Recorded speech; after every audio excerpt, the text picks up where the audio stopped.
Bonjour à tous. Avant de commencer, j'aimerais annoncer le fait qu'il y a eu un petit problème avec la publication de la vidéo numéro 24 que YouTube a censurée dans un premier temps. La raison qui nous a été donnée était que la vidéo comprenait un extrait du film intitulé Les Trois Frères, le retour, d'une longueur d'1 minute et 10 secondes.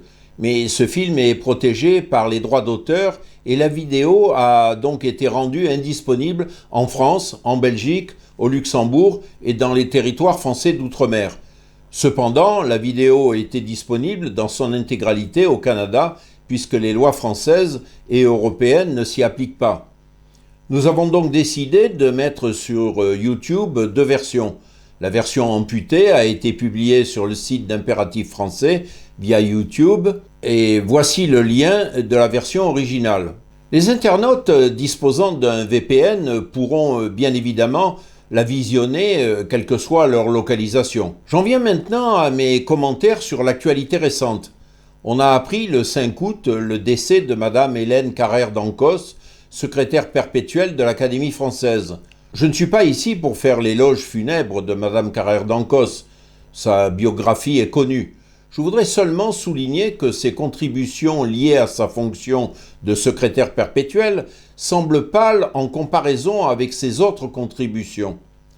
On apprend en effet qu'elle fut la présidente du Comité national pour le oui au référendum concernant le traité de Maastricht en 1992 et qui a constitué une étape significative du déclin de l'influence de la France et de sa langue au sein des institutions européennes.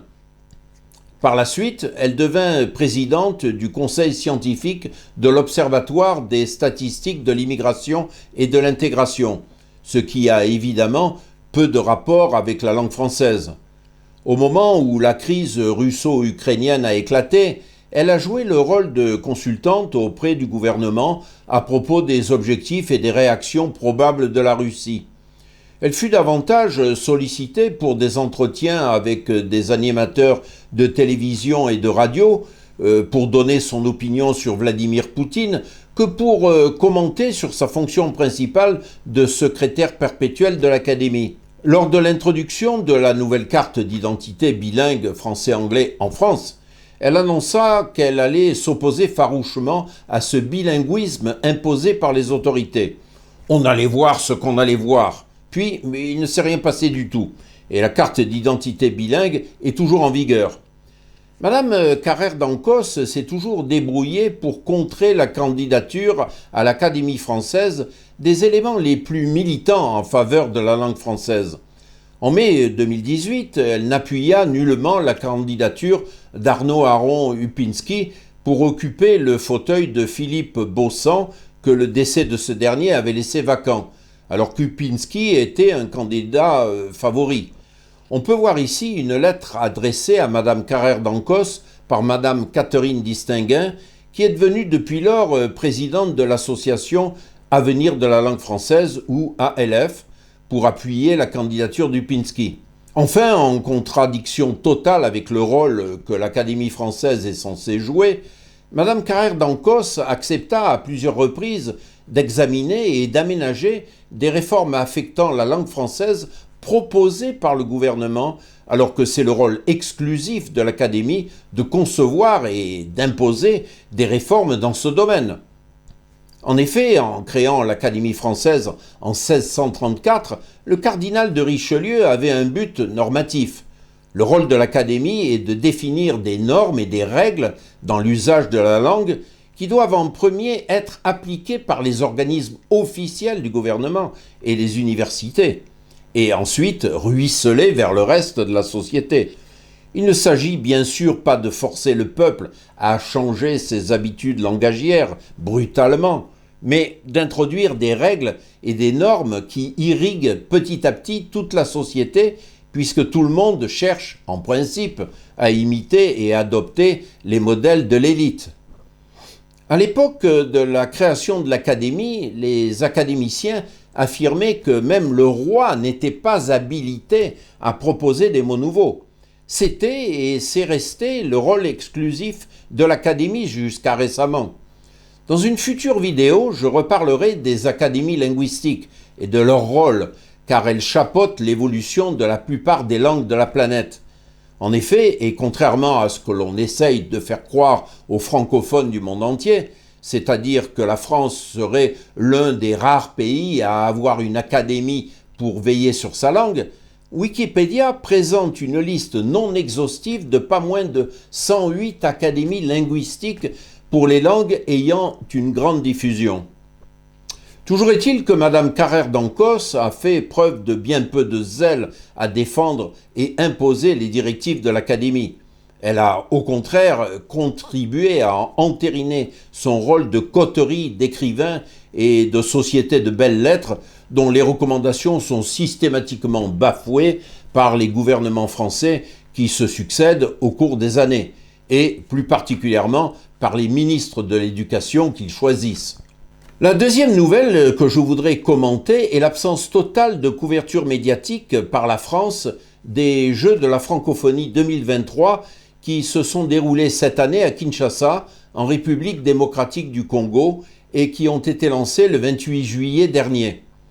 C'est Ilyes Zouari, le président du Centre d'études et de réflexion sur le monde francophone, ou CERMF, qui a alerté les diverses associations qui se préoccupent de près ou de loin de l'évolution de la langue française à propos de la censure totale de la presse française écrite et parlée, de toute annonce concernant ces Jeux. Les Français de France sont de fait tenus dans l'ignorance de l'ère de diffusion de leur langue. Je reprends ici la dépêche du CERMF. Contrairement aux Jeux du Commonwealth, largement relayés par les médias britanniques, et comme pour leur dernière édition de 2019, les Jeux de la francophonie 2023 font l'objet d'une censure totale des grands médias hexagonaux destinés à la population française, qui se démarquent ainsi de ceux des autres pays francophones du monde, y compris outre-Atlantique. Au-delà des beaux discours officiels habituels, l'hostilité des milieux politiques et médiatiques français à l'égard de la vaste francophonie ne fait désormais plus aucun doute, et va même en s'aggravant parallèlement à une fuite en avant européiste et atlantiste. Depuis leur lancement il y a presque une semaine, le 28 juillet dernier, dans un stade réunissant près de 80 000 spectateurs à Kinshasa, aujourd'hui plus grande ville francophone du monde avec ses plus de 15 millions d'habitants, les Jeux de la francophonie 2023 n'ont toujours pas bénéficié de la moindre couverture médiatique de la part de l'ensemble des grands médias nationaux français de la télévision, TF1, France 2, France 3, M6, de la presse écrite, Le Figaro, Le Monde, Libération, Ouest France, et de la radio. Des médias à ne pas confondre avec ceux essentiellement destinés à l'étranger, comme France 24, TV5, RFI ou encore Le Monde Afrique, dont le contenu diffère parfois considérablement de celui destiné à la population française, victime de nombreuses censures, Jeux de la francophonie, Sommet de la francophonie, agression et pillage rwandais de l'Est de la RDC, manœuvres militaires russes en Algérie, visite de chefs d'État africains en Russie, part écrasante des pays d'Europe de l'Est dans les aides françaises au développement. Ainsi, et sur les quelques dizaines d'heures de journaux télévisés accumulés depuis le 28 juillet dernier, et sur les centaines d'articles publiés par les grands quotidiens nationaux, aucune seconde ni aucune ligne n'a été consacrée à ce grand événement sportif francophone international, même pour les médailles remportées par des Français. Et ce, tout comme pour la précédente édition des Jeux de la francophonie, organisée à Abidjan en 2019. Une censure qui est donc également appliquée par les chaînes de télévision publiques et les nombreuses chaînes de radio du groupe public Radio France. Ainsi, et au lieu de couvrir le lancement des Jeux, le 28 juillet dernier, le journal de 20h de France 2 a préféré consacrer un long reportage de 4 minutes et 18 secondes à la très intéressante migration des sardines en Afrique du Sud. Incroyable mais vrai. Autre exemple, 2 jours plus tard, la très ancienne et célèbre émission hebdomadaire sportive, Stade 2, diffusée sur France 3, n'a daigné accorder aucune seconde à ce grand événement francophone sur les 52 minutes et 54 secondes d'antenne. Cette censure totale et systématique des grands événements francophones, y compris par l'ensemble des médias publics, ne peut bien évidemment se faire sans l'approbation et l'encouragement des plus hautes autorités françaises. Une attitude qui s'inscrit dans le cadre d'une volonté politique incontestable de couper le peuple français du monde francophone, menée avec acharnement par les européistes et atlantistes qui dirigent le pays depuis bientôt 20 ans. Et ce, afin de dévaloriser la France aux yeux de la population française, en lui faisant oublier son appartenance à un vaste espace linguistique, qui a d'ailleurs récemment dépassé en population l'espace hispanophone ainsi que l'ensemble Union européenne Royaume-Uni, avec une population de 555 millions d'habitants début 2023, dans le but de lui faire accepter le maintien du pays au sein de l'Union européenne et de l'Alliance Atlantique, l'OTAN, que la France avait pleinement réintégré à l'époque du président Sarkozy, qui avait ainsi effacé l'héritage du général de Gaulle. Deux ensembles présentés alors comme nécessaires et même vitaux pour une pauvre France qui ne pourrait rien faire seule. Voilà pour l'actualité. Je reviens maintenant à la suite de la vidéo numéro 24 et au livre remarquable de Claude Piron, dont le contenu est toujours remarquablement actuel, sauf en ce qui concerne la traduction automatique qui a fait de remarquables progrès depuis 1994, l'année de publication de son livre. Parmi mes auditeurs, il se trouve sans doute des personnes qui contestent le contenu de ma vidéo numéro 24 parce qu'elle-même se situe à l'indice 100 en anglais, plus probablement au Canada. Ce fait n'infirme en rien ce que j'ai dit.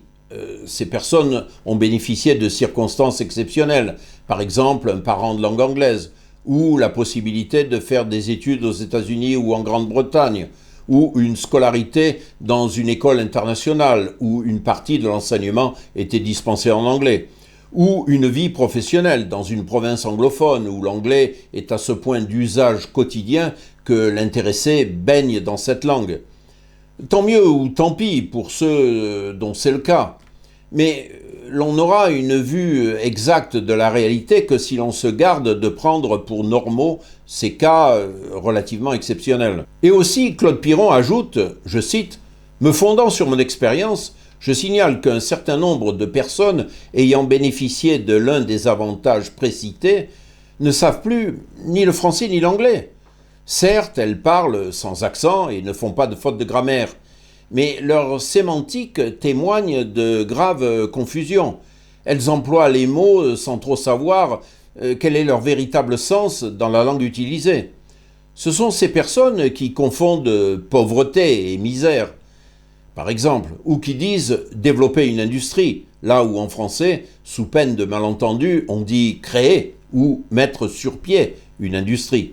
Quand André Chouraki dit dans son autobiographie je cite, « Les récits que j'avais entendus, les spectacles qui m'avaient horrifié, hanté mes jours et mes nuits, m'étouffaient sans me donner de reste ni de sommeil. » Il est tellement pris par sa connaissance de l'anglais qu'il emploie, sans s'en rendre compte, une transposition du mot anglais « rest », qui veut dire « repos ».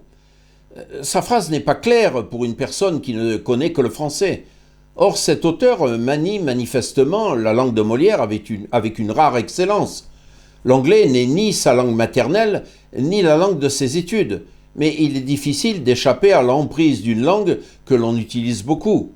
Quand je lis sous la plume d'un journaliste francophone que, je cite, « plusieurs journaux américains estiment qu'il sera nécessaire de supporter les États du Golfe pendant des années après la fin de la guerre », je me dis qu'à force de lire de l'anglais, langue où support veut dire soutenir, appuyer, venir en aide à, certains ne sentent plus le sens réel du mot supporter. C'est dur pour moi de supporter Jacqueline, m'a dit un jour un ami bilingue. Comme je croyais les deux époux séparés par l'Atlantique, par l'océan Atlantique j'entends, j'ai manifesté mon incompréhension. Son explication a éliminé le malentendu. Il voulait dire lui verser une pension alimentaire. Comme l'a fait remarquer Etiamble dans son étude du franglais, il n'y a pas besoin d'être parfait bilingue pour se laisser aller à la contamination d'une langue par l'autre. En appelant l'attention du lecteur sur ce point, je n'entends nullement défendre un purisme sans rapport avec les réalités. Les langues se sont toujours mutuellement influencées et, dans l'ensemble, cela n'a guère eu d'inconvénients. Malheureusement, dans le cas particulier de l'anglais et du français, bien des mots ont une forme très proche mais des sens différents. La trop grande fréquentation de l'anglais par les journalistes, les économistes et les scientifiques les rend insensibles à ces différenciations, de sorte que la signification des mots français s'étend de plus en plus souvent au sens anglais, au point de provoquer des interprétations dissemblables des mêmes énoncés. La langue est ainsi détournée de sa fonction normale, qui est de permettre une bonne compréhension mutuelle. Voici encore un exemple, je l'emprunte au journal Le Monde dans un de ses articles de la dernière décennie du XXe siècle. Sylvie Kaufmann, dans l'article intitulé « L'indépendance plébiscitée en Lituanie », reproduit une citation selon laquelle il fallait tout faire pour éviter les hasards que pourrait provoquer l'ignorance des conséquences du séparatisme. Que sont ces hasards ? Le lecteur qui ne connaît pas l'anglais comprend probablement autre chose que celui qui utilise fréquemment cette langue. Parce que j'ai l'habitude de l'anglais, je vois dans ce mot une mauvaise traduction de hazard, c'est-à-dire danger, péril, risque.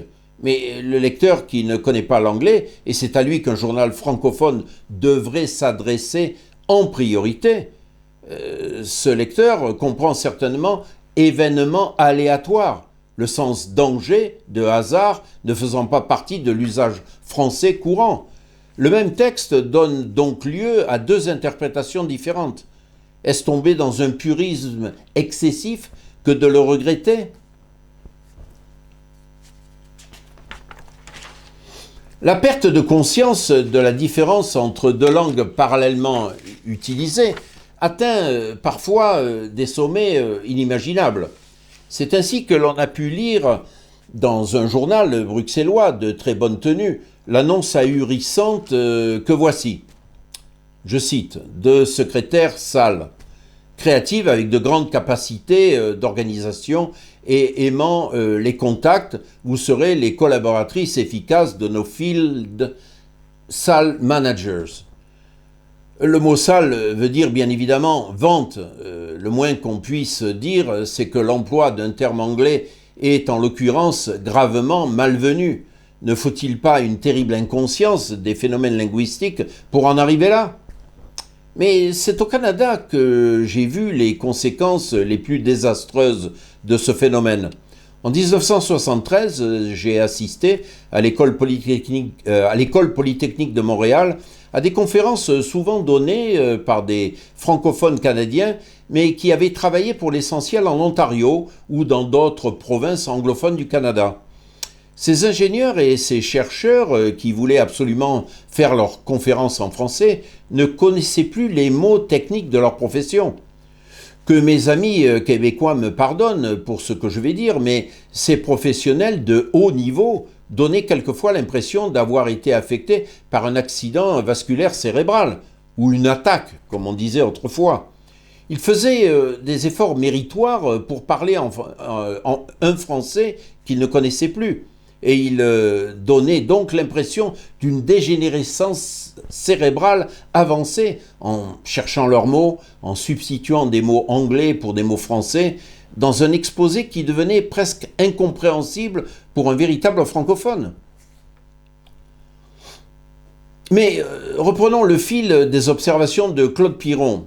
Après avoir établi que la communication internationale soulevait de nombreux problèmes, dont certaines grosses souffrances, nous en avons trouvé la cause. Les langues naturelles adoptées à cet effet sont si difficiles qu'aucun système d'enseignement ne permet d'en venir à bout pour au moins 95% des populations. Cela peut se mesurer. Il faudrait par exemple enregistrer le temps moyen qu'il faut à un non-anglophone pour faire les différenciations voulues entre les sons voyelles de l'anglais. Il faudrait faire des recoupements, c'est-à-dire tenir compte de ce que l'on appelle transfert en pédagogie. Comment le fait d'avoir appris telle chose aide à apprendre plus rapidement telle autre apparemment différente. Ce calcul confirmerait qu'au bout de quelques 2000 heures de travail, il est normal d'être encore bien loin de l'indice 100, si l'on entend par là le niveau de maîtrise moyen dans la langue maternelle. Il confirmerait également que seules les personnes pouvant faire des séjours prolongés dans le ou les pays où la langue est parlée en tant que langue maternelle se rapprochent de l'indice 90 ou 95. En conclusion, le désir de communiquer simplement, en toute égalité, par-dessus les barrières linguistiques, désir parfaitement légitime à une époque où les relations internationales sont d'une densité sans précédent, ne peut pas être satisfait par les méthodes qu'appliquent actuellement les États et l'ensemble des sociétés. Claude Piron aborde aussi dans son livre les domaines scientifiques et techniques. Et là, les choses sont moins simples que dans le domaine commercial. Beaucoup de scientifiques, d'ingénieurs et de techniciens supérieurs comprennent l'anglais tel qu'il s'emploie dans leur spécialité et peuvent donc lire les textes dont ils ont besoin, mais beaucoup éprouvent une certaine gêne à son égard. Leur rapport à l'anglais est plus fait de résignation que d'enthousiasme. Tout porte à croire qu'ils se rabattent sur cette langue parce qu'il leur semble qu'il n'y a pas moyen de faire autrement dans une société atteinte du syndrome de Babel. Mais ils préféreraient une autre solution. Toutefois, comme nous l'avons déjà vu, l'emploi de l'anglais n'est pas suggéré, mais de facto imposé. Parmi ceux qui lisent couramment l'anglais, nombreux sont ceux qui ont de la peine à l'écrire. Abstraction faite du cas particulier des pays germaniques, la majorité des scientifiques et spécialistes techniques appelés à rédiger un rapport ou un article en anglais, y voient une épreuve pénible pour laquelle, bien souvent, ils demandent une aide extérieure. Mais lorsqu'il s'agit d'ouvrages importants, de valeur durable, on fait largement appel, bien sûr, à la traduction. On retrouve alors tous les inconvénients qu'implique le passage d'une langue à l'autre. Délai, frais, perte de nuances, erreurs. Par exemple, dans une monographie sur l'hygiène vétérinaire, le traducteur, sans doute fatigué ou cédant à une poussée d'espièglerie propre à mettre un peu de vie dans une occupation extrêmement monotone, a traduit « stable odors » par « arôme stable ». En fait, dans ce contexte, cela voulait dire « odeur d'étable » ou « odeur d'écurie ». L'ambiguïté de l'anglais qui ne permet pas de savoir si stable est l'adjectif ou le substantif et qui utilise le même mot pour deux concepts aussi différents que stable et écurie favorise ce genre de méprise, bien sûr. Parfois, il ne s'agit pas d'erreur à proprement parler, mais de perte de nuances importantes. C'est souvent le cas dans les publications traitant de psychologie. L'expression courante complexe d'infériorité trahit dans une certaine mesure l'original allemand. Alfred Adler, quand il a proposé ce terme, parlait de Minderwertigkeit. Ce qui veut dire non pas seulement qu'on se sent inférieur, mais qu'on a le sentiment de valoir moins qu'autrui. On perd quelque chose en laissant tomber cette notion de valeur. On peut très bien être placé dans une situation objectivement inférieure sans perdre quoi que ce soit de son sentiment de valeur. Dans mes vidéos précédentes, j'ai déjà évoqué les problèmes qu'entraîne l'usage de l'anglais dans le domaine de la publication scientifique, mais pas encore des contraintes que les chercheurs européens subissent lorsqu'ils désirent se lancer dans un projet de recherche quelconque nécessitant un financement ou non. À ce titre, je voudrais vous faire écouter un segment d'un entretien entre le professeur Raoult, qui s'est fait connaître à l'occasion de l'épidémie de Covid-19,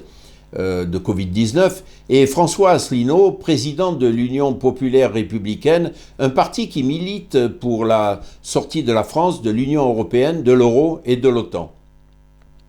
Écoutons-le. Des autres domaines sur lesquels je suis en désaccord, mais je crois que beaucoup de gens commencent à comprendre ça. Les politiques ont appliqué leur vision politique au financement de la science. Et leur vision politique, c'est il faut forcer pour avoir des financements européens, au moins 3 pays européens différents, à travailler ensemble. Ce qui, d'un point de vue politique et du point de vue, quand vous expliquez ça à des journalistes, tout le monde trouve ça normal. Mais ça ne permet pas ça, la découverte. La découverte, c'est pas ça. Là, vous pouvez faire de la recherche pas négligeable, mais si vous mettez des gens qui travaillent sur le même domaine, vous les mettez ensemble à travailler sur le même domaine, vous ne pouvez pas découvrir quelque chose. Vous allez confirmer des choses. Il y a des choses qui peuvent se faire comme ça. Par exemple, le séquençage du génome humain, ça n'a rien, il n'y a pas de découverte dedans. C'était techniquement, on réunit des moyens, chacun fait un bout, très bien. Bon, on sait au début qu'on va réussir plus ou moins vite. Donc c'est intéressant, ça veut dire que la pulsion des individus dans la science comme dans l'art, c'est quelque chose qui est absolument essentiel. Et donc vous ne pouvez pas dire je vais prendre quelques pions et puis avoir des gens qui vont dans un groupe dire eh ben non, écoutez, c'est bien, il en faut un peu pour la Slovaquie, puis un peu pour la Lituanie, puis un peu pour le Portugal, et ça va faire très bien. Non, non, c'est les leaders qui découvrent. Et c'est un talent qui découvre, c'est pas une organisation. Accessoirement, ce que les Chinois appellent le stratagème des chaînes, c'est-à-dire que lorsqu'on met des pays différents qui ont des objectifs différents, des cultures différentes, des langues différentes, des conceptions du monde différentes, des visions du monde différentes. En général, tout ça, ça se termine par tout le monde travaille en globish, une espèce d'anglais mal maîtrisé. D'ailleurs, appauvrit la pensée de chacun et on n'aboutit pas à grand-chose. Le professeur Raoult met le doigt sur l'un des principaux facteurs qui bride terriblement la créativité scientifique, non seulement en France, mais dans toute l'Union européenne. Et ce facteur, c'est l'imposition faite à tout chercheur de travailler conjointement et en anglais avec des collègues d'autres pays de l'Union. En tant qu'ancien chef de l'Institut hospitalier universitaire de Marseille, ayant co-signé plus de 3000 publications, on peut commencer à croire le professeur Raoult, bien sûr. Claude Piron s'appesantit sur ce qu'il croit être des obstacles insurmontables à la traduction automatique.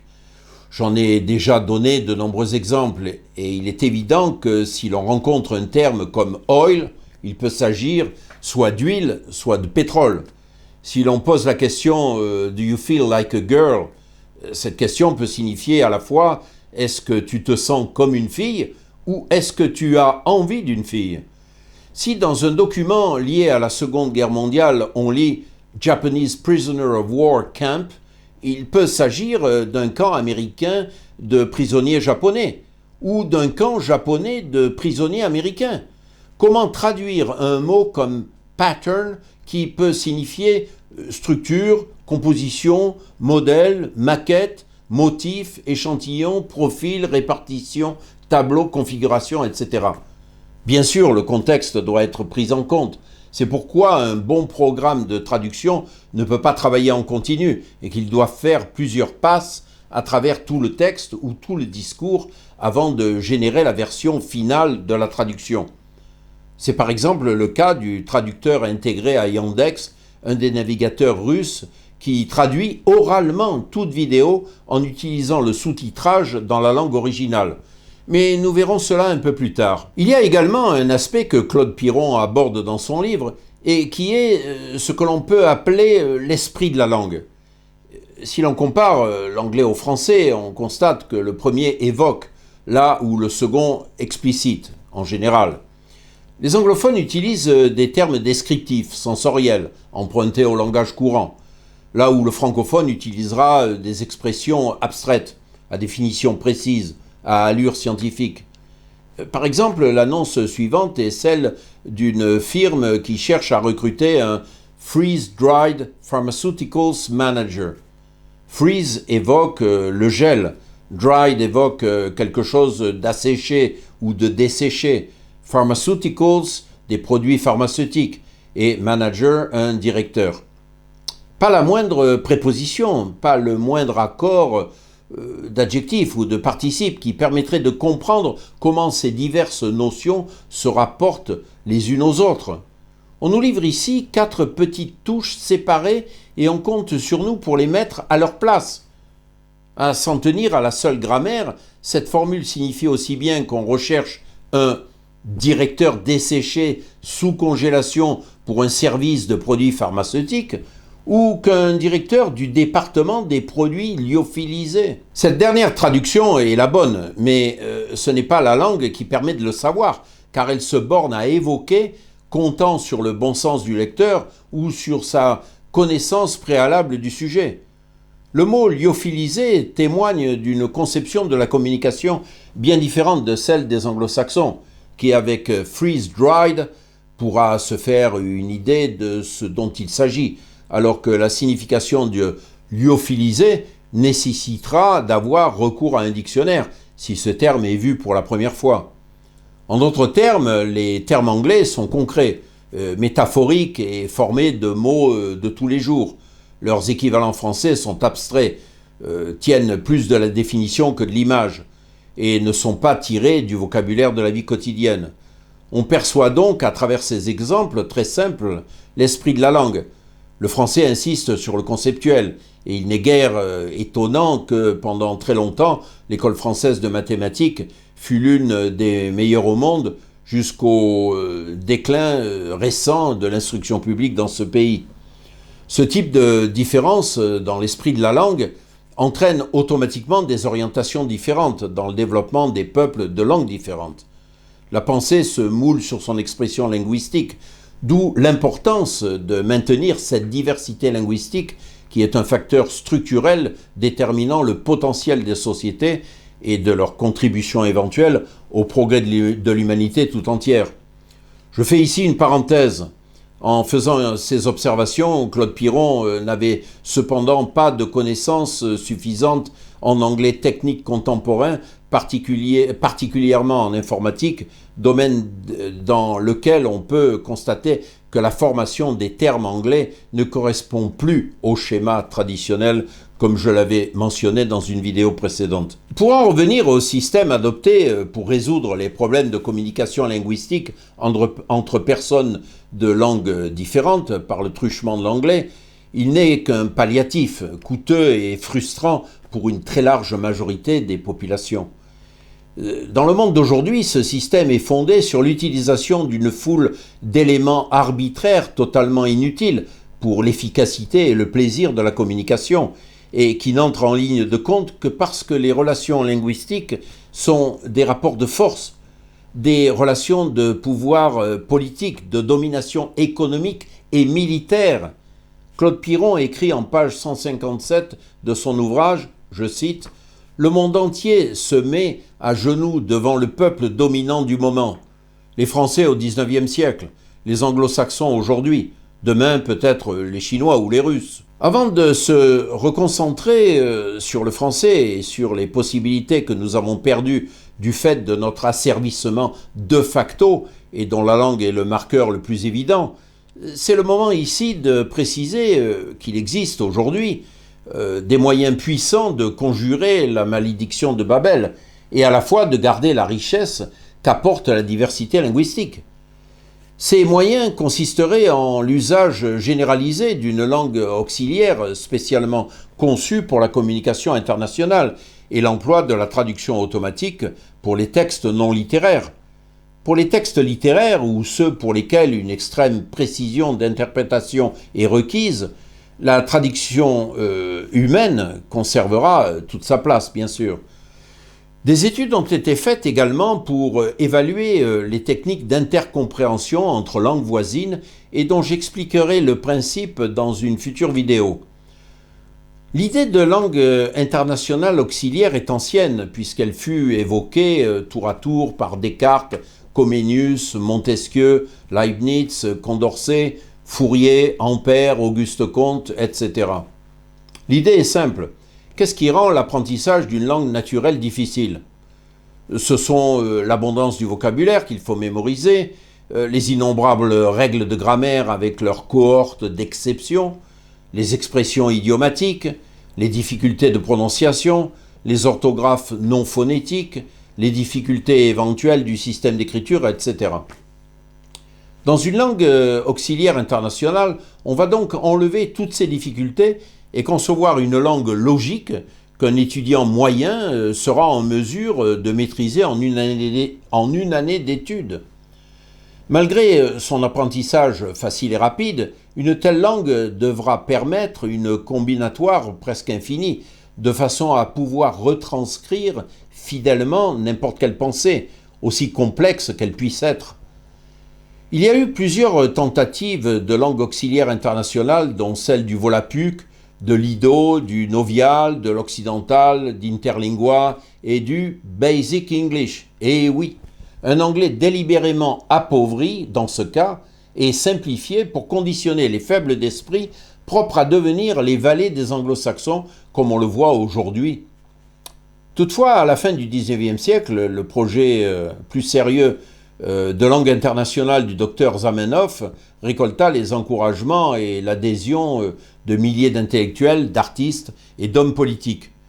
Non sans surprise, on découvrit que cette langue, que l'on nomma par la suite Espéranto, un nouvel outil de communication dont la maîtrise s'acquiert en quelques mois seulement, c'est la seule tentative de langue internationale qui a survécu jusqu'à aujourd'hui. Pour avoir une idée de la manière dont l'espéranto fonctionne, on peut prendre l'exemple du mécanisme de formation des verbes, des substantifs, des adjectifs et des adverbes qui se forment à partir de la même racine, ou on pourrait dire à partir du même radical, pour chacun d'entre eux. Comme on peut le voir ici, c'est le suffixe qui identifie la variété grammaticale du mot. Pour les temps, on a un système semblable.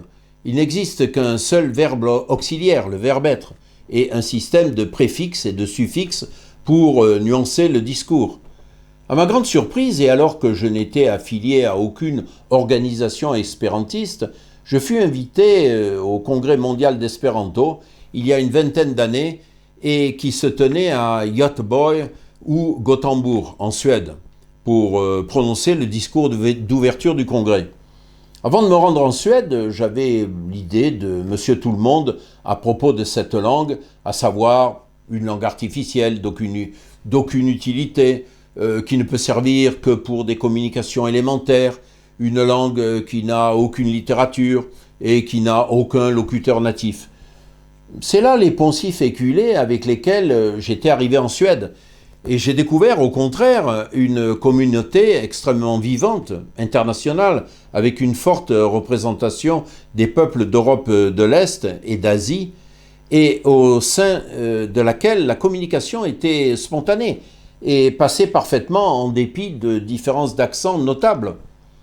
J'ai découvert que si beaucoup de livres sont traduits en espéranto, il existait aussi une littérature sui generis et abondante dans cette langue et que des personnalités notables la parlaient, des grands scientifiques et chercheurs, des chefs d'État et de gouvernement, des écrivains. On a ici des informations sur le nombre de locuteurs et aussi sur les personnes célèbres qui peuvent communiquer dans cette langue. On remarque les noms de Staline, bien qu'il se soit ensuite retourné contre les espérantistes. On remarque le nom de Heinz Fischer, président de l'Autriche. Le nom de Ho Chi Minh, le père de l'indépendance du Vietnam et de la réunification du pays. On remarque ici le nom de Jean Jaurès, socialiste français qui fut assassiné. Franz Jonas, un autre président de l'Autriche. Le général Tito qui a dirigé la Yougoslavie, Alexandre Dubček qui a dirigé la Tchécoslovaquie. On remarque aussi le nom de Louis Lumière, l'inventeur du cinéma. On a également le nom de Léon Tolstoï et celui de Jules Verne. Le pape Jean-Paul II était également espérantiste, et aussi le triste sire Georges Soros. En 1920 fut créée la Société des Nations à Genève, l'ancêtre des Nations Unies. Le diplomate japonais Inazo Nitobe en devint secrétaire général adjoint. En 1922, il y présenta un rapport intitulé « L'espéranto comme langue internationale auxiliaire ». En septembre de la même année, la proposition de Nitobe à la Société des Nations pour faire de l'espéranto la langue auxiliaire officielle fut défaite par la France, qui y vit une menace au prestige universel dont sa langue jouissait à l'époque. Après cet épisode, l'apprentissage de l'espéranto fut discrédité à la fois par les pays démocratiques et les dictatures émergentes. À la fois les nazis et le pouvoir soviétique harcelèrent les espérantistes et interdirent leurs réunions et leurs congrès. L'espéranto fut considéré comme une menace par les pays qui ont l'ambition de maintenir ou qui avaient l'ambition de maintenir pour leur langue un rôle important dans les communications internationales. Les ambitions hégémoniques de l'allemand, soutenues par les nazis, celles de l'anglais, défendues farouchement par les États-Unis et l'Angleterre, et également celles de la langue russe, qui tenta de colporter le socialisme aux quatre coins de la planète, rentrèrent frontalement en conflit avec cette langue neutre qui se maîtrise très rapidement et qui a vocation à court-circuiter les circuits officiels de diffusion de l'information. La France, forte de son empire colonial, vit le projet espérantiste d'un très mauvais œil, car le français était encore à l'époque la langue de la diplomatie et l'une des 3 grandes langues scientifiques avec l'allemand et l'anglais. Effectivement, l'officialisation de l'espéranto comme langue internationale auxiliaire serait d'une portée considérable et permettrait au petit peuple de communiquer sans intermédiaire avec le monde entier. Cela détruirait automatiquement l'influence des médias qui furent abondamment utilisés à cette époque, comme à toutes les époques, pour glorifier ou diaboliser des individus ou des pays entiers. Pourrait-on espérer lever des armées composées de soldats qui auraient la possibilité, avant de monter au front, de librement dialoguer avec un prétendu ennemi?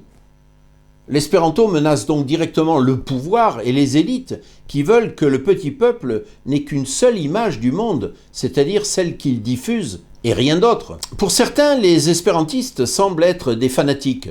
Toute conférence portant sur la communication internationale attire immanquablement un petit nombre d'espérantistes qui clament haut et fort qu'ils ont la solution à ce problème.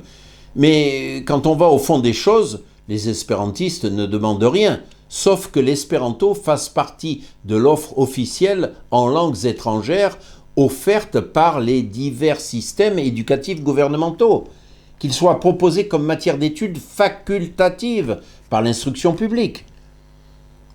À ma connaissance, le seul pays où cette expérience fut tentée est la Hongrie, où le nombre de locuteurs d'espéranto a été ainsi multiplié par 10 en quelques années seulement. Une autre solution à la communication internationale, particulièrement au sein des organisations multinationales, est un système basé sur l'intercompréhension entre langues voisines. Mais nous l'aborderons dans la prochaine vidéo avant de se reconcentrer sur la grande aventure du français. Si cette vidéo vous a intéressé, n'hésitez pas à la rediffuser et à la partager avec vos amis et collègues de travail.